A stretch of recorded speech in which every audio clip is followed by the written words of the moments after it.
በስመ አብ ወወልድ ወመንፈስ ቅዱስ አሐዱ አምላክ። መጽሐፈ ሲራክ ምዕራፍ 46 የነዌ ልጅ ኢያሱም በሰልፍ ውስጥ ጽኑ ነው። ከሙሴም ቀጥሎ ትንቢት ተናገረ። እንደ ስሙም ታላቅ ሆነ። እግዚአብሔር የመረጣቸውንም ከመከራ አዳናቸው። ለእስራኤል ምድራቸውን ያወርሳቸው ዘንድ ጠላቶቻቸውን ተበቅሎ አጠፋ። እጁን ባነሳ ጊዜ በከተሞቻቸውም ላይ ጦሩን በወረወረ ጊዜ ከበረ። ከእርሱ አስቀድሞ እንደርሱ የሆነ ማን ነው? እርሱ እግዚአብሔርም ጠላቶቹን ተዋጋለት። ፀሐይ በቃሉ የቆመች አይደለምን? አንዲቱስ ቀን ሁለት ቀን የሆነች አይደለምን? በዙሪያው ያሉ ጠላቶቹ ባስጨነቁት ጊዜ ኃያልና ልዑል እግዚአብሔርን ጠራው። ገናና እግዚአብሔርን በበረድና በጽኑ ኃይል መለሰለት። በተጣሏቸው በአሕዛብም ላይ አዘነበባቸው። የተዋጓቸውንም በገደል ውስጥ አጠፏቸው። ሕዝቡ ኃይሉን ያውቁ ዘንድ የሚዋጋላቸው እግዚአብሔር ነውና ኃይሉን አከታትሎ ከእነርሱ ጋር አደረገላቸው። በሙሴም ዘመን ከእነርሱ ጋር ይቅርታን አደረገ። እርሱና የዮፎኒ ልጅ ካሌብ በጠላት ፊት ተከራከሩ። ሕዝቡንም በደልን ከለከሏቸው። ክፉ እንጉርጉሮንም አስተዋቸው። ከ600,000 አርበኞችም የዳኑ እነርሱ ሁለቱ ብቻ ናቸው። ወተትና ማር ወደምታፈስ ወደ ከነዓንም ገቡ። እግዚአብሔርም ለካሌብ ኃይልን ሰጠው። እስኪያረጅም ድረስ ከእርሱ ጋር ኖረ። ወደ ከፍተኛውም ምድር አወጣው። ልጆቹም ርስታቸውን ተካፈሉ። የእስራኤል ልጆች ሁሉ እግዚአብሔርን መከተል መልካም እንደሆነ ያውቁ ዘንድ በየስማቸው የተጠሩ የእስራኤል መሳፍንት፣ ልቡናቸውም ያልሰሰነ ሰዎች ሁሉ፣ እግዚአብሔርንም ያልተው ሰዎች ሁሉ ስም አጠራራቸው የተባረከ ይሁን። በኖሩበትም ሀገር አጥንቶቻቸውን ደስ ይበላቸው፣ ልጆቻቸውም ይባረኩ ይክበሩ። ሳሙኤልም በእግዚአብሔር ዘንድ የተወደደ ነበር፣ በእግዚአብሔርም ዘንድ ነቢይ ነበር። ለሕዝቡ ንጉሥን ቀብቶ አነገሰ። በእግዚአብሔርም ሕግ ማኅበሩን ገዛ። እግዚአብሔርም ያዕቆብን አከበረው፣ በእምነቱም ትንቢት ጸና። በቃሉም እውነተኛ ራእይ ተገለጠ። የበግም ጠቦት ሲሰዋ ጠላቶቹ ከበው ባስጨነቁት ጊዜ ኃያል እግዚአብሔርን ጠራው። እግዚአብሔርን በሰማይ አንጎደጎደ፣ በታላቅ ጩኸትም ድምፁን አሰማ። የፍልስጤምንና የጢሮስንም ነገሥታት ሁሉ አጠፋቸው። የሚሞትበትም ቀን ሳይደርስ ለእግዚአብሔርና ለመሲሁ የማንንም ሰው ገንዘብ ከገንዘባቸው እስከ ጫማ ድረስ እንዳልወሰደ ከእነርሱም የከሰሰው እንደሌለ አዳኘ። ከሞተም በኋላ በትንቢት ተናገረ፣ የንጉሡንም ሞት ተናገረ። ከምድርም ተነስቶ ቃሉን በትንቢት ከፍ አደረገ፣ የሕዝቡንም በደል አጠፋ። መጽሐፈ ሲራክ ምዕራፍ 47 ከእርሱ በኋላ ናታን ተነሳ፣ በዳዊትም ዘመን ትንቢት ተናገረ። ስቡን ከደህንነቱ መሥዋዕት እንደሚለዩ እንደዚሁ ዳዊት የእስራኤል ልጆች ከእስራኤል ልጆች ተለየ። በእርሱም ዘንድ አንበሳ እንደ ፍየል ጠቦት፣ ግስላም እንደ ጠቦት እንደ በግ ጠቦት ነበር። በወጣትነቱ አርበኛን የገደለ አይደለምን? እጁንስ አንስቶ ድንጋይ በወነጨፈ ጊዜ ጎልያድን ግንባሩን የመታው ናላውንም የበጠበጠው አይደለምን? የሕዝቡንስ ተግዳሮት ያስወገደ አይደለምን? ልዑል እግዚአብሔርን ለምኖታልና በሰልፍ ኃይለኛውን ሰው ይገድል ዘንድ የወገኖቹንም ቀንድ ያጸና ዘንድ በቀኝ እጁ ኃይልን ሰጠው። ዘፋኞቹም ዳዊትን 10,000 ገዳይ አሉት። በእግዚአብሔርም በረከት አመሰገኑት። የክብር ዘውድንም ተቀዳጀ። በዙሪያው ያሉ ጠላቶችንም ቀጠቀጣቸው። ጠላቶቹ ፍልስጤማውያንንም አዋረዳቸው። እስከ ዛሬም ድረስ ቀንዳቸውን ሰበረ። በሚሠራው ሥራ ሁሉ ቅዱስና ልዑል እግዚአብሔርን በምስጋና ቃል አመሰገነ። በፍጹም ልቡም ፈጣሪውን አመሰገነው፣ ወደደውም። በመሠዊያውም ፊት መዘምራንን መደበ። የቃላቸውም ዜማ ያማረና የጣፈጠ ነበር። መልካም በዓልንም አደረገ። ዓመቱን ሁሉ ደስ አሰኘ። ቅዱስ ስሙንም አመሰገነው። ቅድስናውም ከነግ ጀምሮ ይነገራል። እግዚአብሔርም ኃጢአቱን አስተሰረየለት፣ ቀንዱንም ለዘላለሙ ከፍ ከፍ አደረገለት። የተባረከች መንግሥትን የእስራኤልንም የክብር ዙፋን ሰጠው።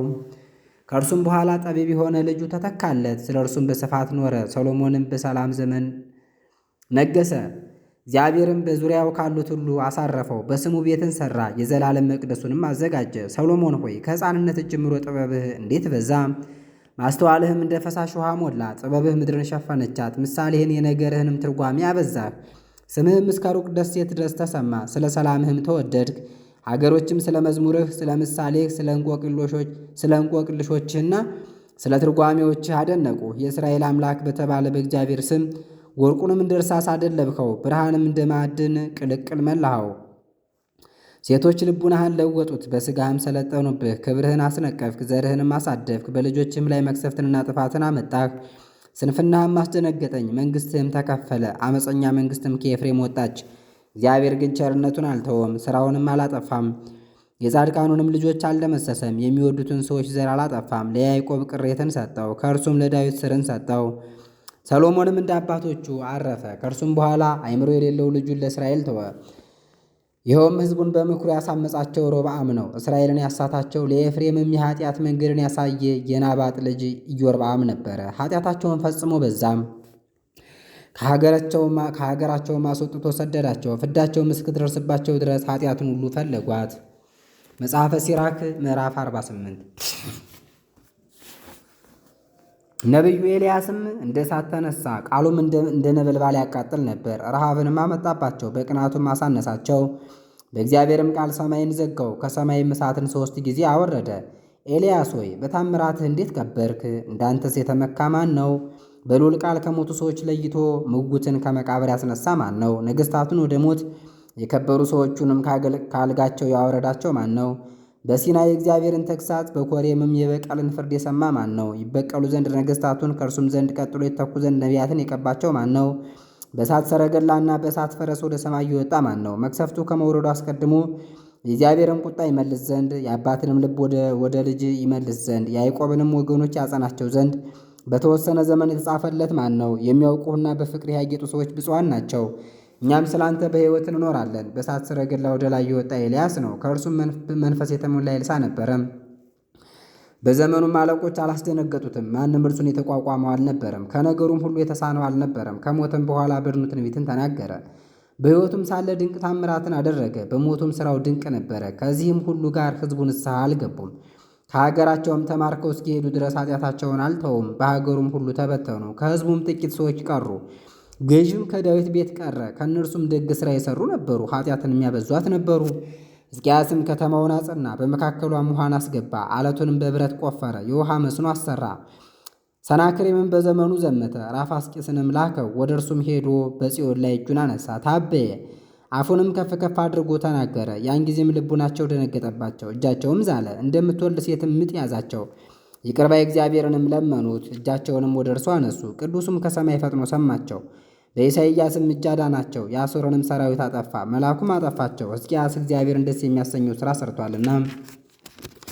በራእዩ ታላቅና ታማኝ የነበረው ነቢዩ ኢሳይያስም እንዳዘዘው የአባቱ የዳዊትን መንገድ አጽንቷልና።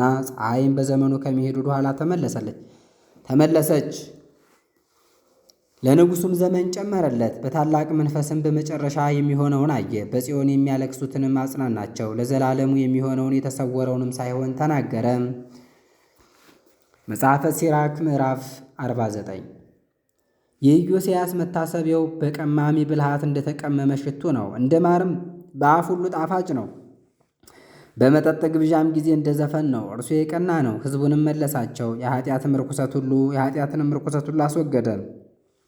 ልቡናውንም ወደ እግዚአብሔር አቀና። በኃጥአንም ዘመን ጽድቅን አጸናት። ከዳዊት ከሕዝቅያስና ከኢዮስያስ በቀር ሁሉም በድለዋል፣ የልዑልን ሕግ ትተዋልና። የይሁዳም ነገሥታት አለቁ፣ ኃይላቸውን ለሌላ ሰጥተዋልና፣ ክብራቸውንም ለሌላ ሕዝብ ሰጥተዋል። የተመረጠችውንና የተቀደሰችውን ከተማ አቃጠሏት፣ መከራ አጽንተውባታልና። እንደ ነቢዩ ኤርምያስ ትንቢት ጎዳናዋን አጠፉ፣ አሰቃይተዋታልና።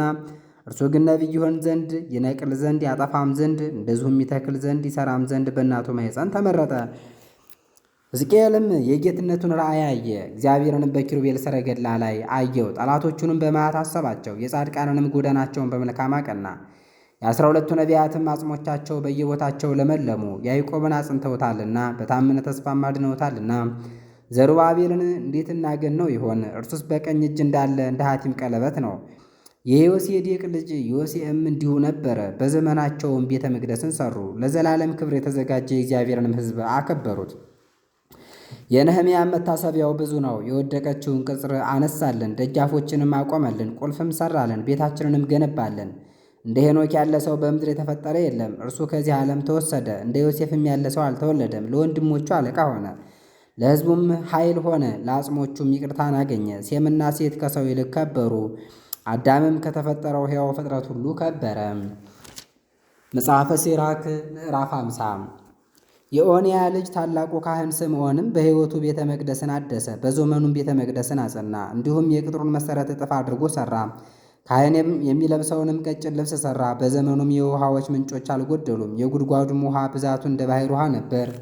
ሕዝቡም እንዳይወድቁ ይጠነቀቅላቸው ነበር። ከተማዋንም ከጠላት ለመከላከል መሸገ። ከቤተ መቅደስ መጋረጃ በወጣ ጊዜም በሕዝቡ መካከል ተከበረ። በደመና ውስጥ እንደ አጥቢያ ኮከብና በምልአት ቀን እንደ ሙሉ ጨረቃ ነበር። በልዑል መቅደስም ላይ እንደምታበራ ፀሐይ ነበር። በብሩህ ደመናም ውስጥ ብርሃን እንደሚሰጥ ቀስተ ደመና ነበር። እንደ መጸወራት ጽጌረዳም ነበር። በውሃ መፍሰሻ አጠገብ እንደሚያፈራ አበባም ነበር።